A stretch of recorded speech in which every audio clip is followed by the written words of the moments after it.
अपनी 10वीं ज्योतिर्लिंग की यात्रा में अब मैं आ चुका हूँ श्री कृष्णेश्वर टेम्पल, जो कि वेरूल शहर में स्थित है, जो महाराष्ट्र में पड़ता है, एलोरा केव्स के पास। तो अभी हम जा रहे हैं मंदिर प्रांगण में दर्शन करने के लिए। और अभी मैं कृष्णेश्वर टेम्पल के मार्केट में हूँ, जैसा मेरे पीछे देख पा रहे हो।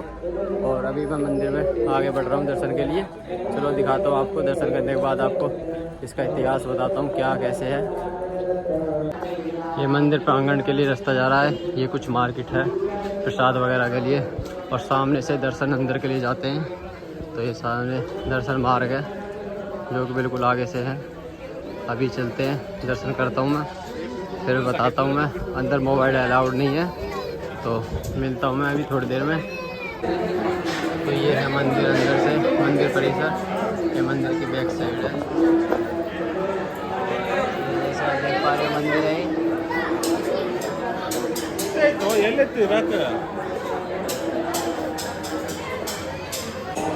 और ये भगवान शिव की 12 ज्योतिर्लिंग में से एक लास्ट का स्थान रखता है, 12वां स्थान है कृष्णेश्वर टेम्पल का। और इसका इतिहास काफ़ी रोचक है। तो अभी दर्शन करने के बाद इसके इतिहास के बारे में बात करते हैं। उससे पहले बताता हूँ मैं आपको, यहाँ अगर आना है तो कैसे कैसे आ सकते हो। अगर आपको यहाँ आना है तो आपको direct Sambhaji Nagar railway station या एयरपोर्ट या बस स्टैंड आना होगा। उसके बाद आपको वहाँ से संभाजी नगर से सिटी बस मिल जाएगी, जो 50 रुपये चार्ज करके आपको वेरूल शहर तक ले जाएगी। वेरूल शहर आने के बाद मंदिर पास में ही है, इसके पास में आसपास घूमने की जगह है, जैसे अजंता, एलोरा केव्स है, कैलाश टेम्पल उसी के अंदर है। बाकी 2-4 टेम्पल और हैं जहाँ आप दर्शन वगैरह कर सकते हैं। बाकी आज हम थोड़ा लेट हो गए थे तो इवनिंग दर्शन कर रहे हैं। कुछ चित्र ऐसे ही आएंगे, देखते हैं कैसे कैसे चित्र आते हैं। तो ये प्रसाद की टोकरी है जो 100 रुपये की मैंने ली है। ये मंदिर के बाहर आपको मार्केट में मिल जाएगी। और अभी देखते हैं, देखो काफ़ी भीड़ है। चलते हैं दर्शन करने, कितना समय लगता है बताते हैं बाद में आकर। देखिए भीड़।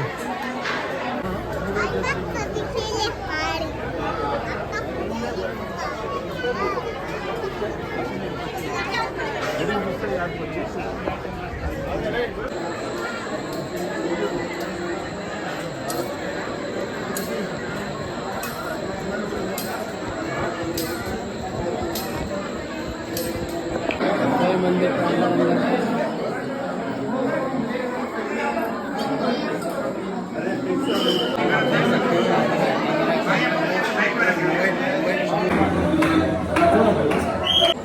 तो जैसा आप मेरे पीछे देख पा रहे हो, यही है कृष्णेश्वर ज्योतिर्लिंग।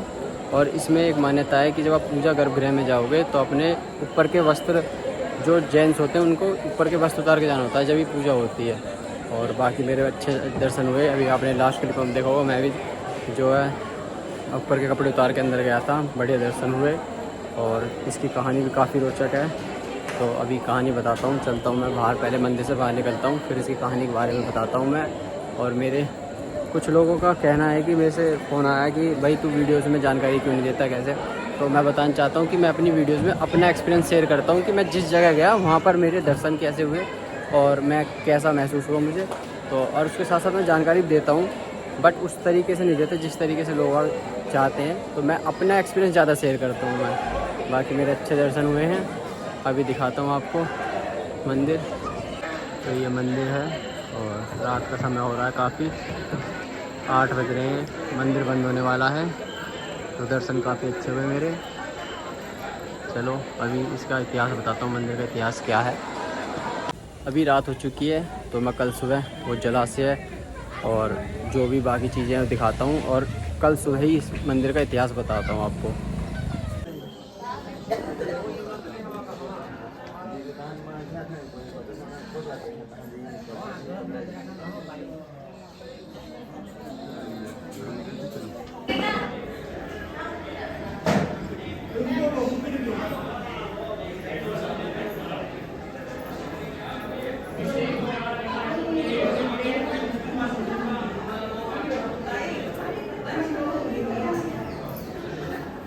तो रात दर्शन करने के बाद मैं सुबह दोबारा दर्शन करने आया और 2 बार दर्शन करे बाबा के, काफ़ी अच्छा लगा।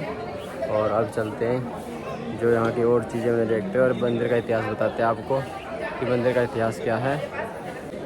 तो मंदिर का इतिहास कुछ इस प्रकार है। सुधर्म नाम का एक व्यक्ति अपनी पत्नी सुदया के साथ यहाँ रहता था और उन दोनों को कोई संतान नहीं थी। इस चीज़ की चिंता सुदया को सताने लगी और समय बीतता रहा, उनकी संतान नहीं हुई तो उसकी चिंता बढ़ती रही। तो उसने क्या काम करा, अपने पति से अनुमति लेकर अपनी छोटी बहन कृष्णा से उसकी शादी करा दी।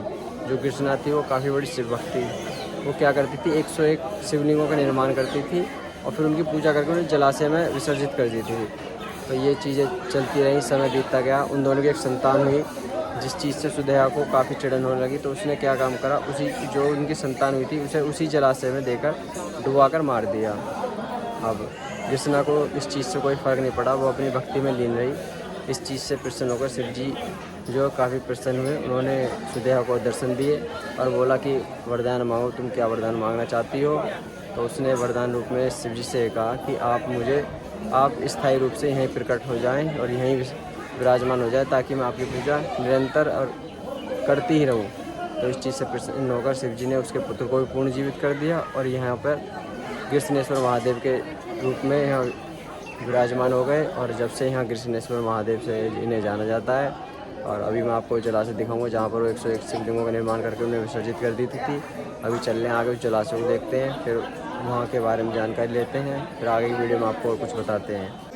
और ये दिन का नज़ारा कुछ महादेव के मंदिर का, और ये उनकी ज्योतिर्लिंग जो मंदिर है काफ़ी प्राचीन है। और इसका इतिहास एक और है, वो औरंगजेब से जुड़ा हुआ है, उसके बारे में भी बात करते हैं। वैसे तो मंदिर का इतिहास काफ़ी पुराना है, पर 18वीं शताब्दी में रानी अहिल्याबाई होलकर ने इसे दोबारा पुनः स्थापित करवाया था। और उससे पहले जब औरंगजेब ने इस पर, आपको सभी को पता, औरंगजेब ने कई हिंदू मंदिरों को तुड़वाया था। तो उसमें एक कृष्णेश्वर था जिसका उसने प्रयास करा था तुड़वाने के लिए, और वो तुड़वा नहीं पाया क्योंकि इस मंदिर का दरवाज़ा छोटा है। तो बताते हैं कि वो अंदर नहीं घुस पाया था, उस वजह से उसने इसे तुड़वाया नहीं। फिर उससे जब वो थोड़ा बहुत उसको खंडित वगैरह करा था, थोड़ा बहुत तोड़ा वोड़ा था, तो उसे संभाजी महाराज ने, जो शिवाजी के छोटे पुत्र थे, उन्होंने पूर्ण स्थापित करवाया 17वीं शताब्दी में। तो इसका इतिहास कुछ इस प्रकार है कि औरंगजेब ने इसे तुड़वाने का काफ़ी प्रयास करा, किंतु वो सफल नहीं हो पाया इसमें। उसने कई हिंदू मंदिरों को भी तोड़ा था। तो ये मंदिर जिस जगह है उसे पहले तो औरंगाबाद के नाम से जाना जाता, अब संभाजी नगर के नाम से जाना जाता है। तो संभाजी नगर जो छत्रपति शिवाजी के छोटे पुत्र थे संभाजी महाराज, उन्होंने जब इसका मंदिर का पूर्ण स्थापित किए थे और वो यहाँ के राजा भी थे, तो इस जगह का नाम उनके नाम पे इसलिए पड़ा। औरंगजेब शासन करा था औरंगजेब ने यहाँ पे, तो औरंगजेब ने जब ही अपना इसका नाम औरंगाबाद कर दिया था। तो ये इस ज़िले की कहानी है कि उसका नाम कैसे बदला गया। संभाजी महाराज इस ज़िले का नाम बाद में पड़ा और छत्रपति शिवाजी संभाजी नगर से अब जाना जाता है। और जैसे अब देख पा रहे मंदिर के, ये है मंदिर और धूप काफ़ी तेज़ है। जो मंदिर परिसर है और मंदिर पे काफ़ी मूर्तियों का निर्माण है। इसमें जो इसकी वास्तुकला है वो अति प्राचीन है। देखिए जैसे कि देख पा रहे हैं यहाँ पर काफ़ी मूर्तियाँ इसमें हैं। और देखिए बाकी मंदिर का स्ट्रक्चर काफ़ी पुराना है।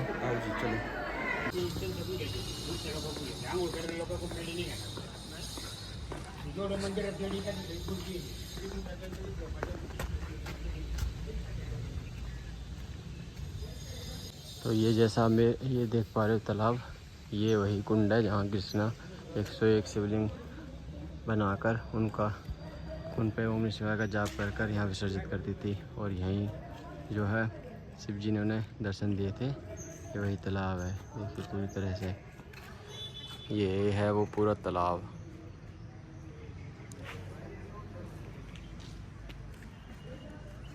तो जो ये तालाब है इसकी जो ये पूर्ण जो ये इसमें कार्यशैली करी गई है, ये अहिल्याबाई होलकर ने करी थी। तो अहिल्याबाई होलकर के नाम पर इसका तालाब का नाम पड़ा। और ये वही तालाब है जिसमें सुदया ने कृष्णा के पुत्र को डुबा दिया था और जिससे उसकी मृत्यु हो गई थी। इसी तालाब में डुबाया था और इसी तालाब में जो है कृष्णा हमेशा पूजा करा करती थी और इसी में शिव जी ने उन्हें दर्शन दिए थे। तो मेरे मंदिर के दर्शन हो गए हैं और कुंड के भी कर लिए मैंने।